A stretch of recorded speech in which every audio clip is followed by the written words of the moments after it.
भारत ने बांग्लादेश के हाथ काटने की तैयारी पूरी कर ली है।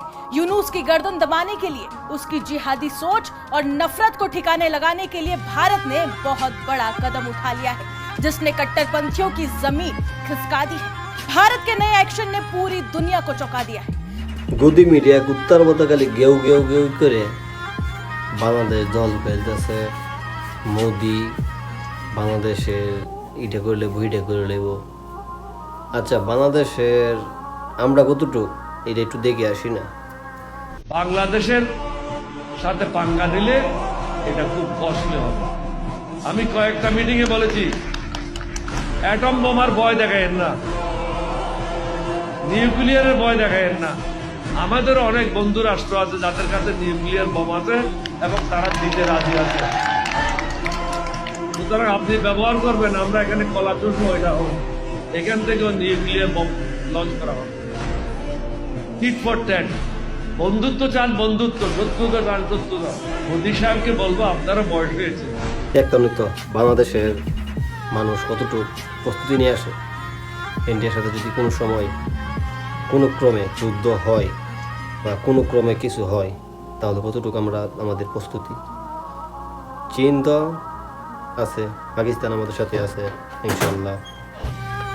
তারপরে গতকালকে একটা ঘটনা হয়েছে লালমনিরহাট, যে এক বিএসএফ, ভারতের বর্ডার গার্ড বিএসএফ যে বাংলাদেশের ভিতরে এসেছিল, তখন বাংলাদেশের বিজিবি তারা আটক করছে। নিউজটা একটু দেখে আসুন। লালমনিরহাটের পাটগ্রাম উপজেলার দহগ্রাম আঙ্গুরপোতা সীমান্তে অবৈধভাবে বাংলাদেশে প্রবেশের অভিযোগে ভারতীয় সীমান্তরক্ষী বাহিনী বিএসএফ এর এক সদস্যকে আটক করেছে বর্ডার গার্ড বাংলাদেশ বিজিবি। রোববার 21 ডিসেম্বর ভোরে সীমান্তের ডাঙ্গাপাড়া এলাকায় এই ঘটনা ঘটে। আটককৃত বিএসএফ সদস্যের নাম কনস্টেবল বেদ প্রকাশ। তিনি ভারতের অর্জুনবাড়ি ক্যাম্পের সদস্য। বিজিবি স্থানীয় সূত্রে জানা যায়, রোববার ভোরে গরু পাচারকারীকে ধাওয়া করতে গিয়ে ওই বিএসএফ সদস্য সীমান্ত শূন্যরেখা অতিক্রম করেন। তিনি বাংলাদেশের প্রায় 300 গজ অভ্যন্তরে এক ব্যক্তির বাড়িতে ঢুকে পড়লে বিজিবির আঙ্গুরপোতা বিউপি টহল দল তাকে দ্রুত আটক করে।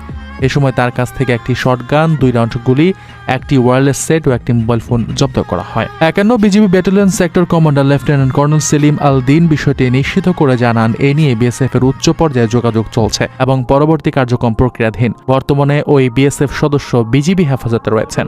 সেই বিএসএফ সে ভীষণ সাহসিকতা দেখাতে গিয়ে বাংলাদেশের মূল ভূখণ্ডে ঢুকে পড়ে, যেটি নিঃসন্দেহে সেই বিএসএফ আন্তর্জাতিক আইন লঙ্ঘন করে বাংলাদেশে প্রবেশ করায় বিজেপি আসলে বাধ্য হয়েছে।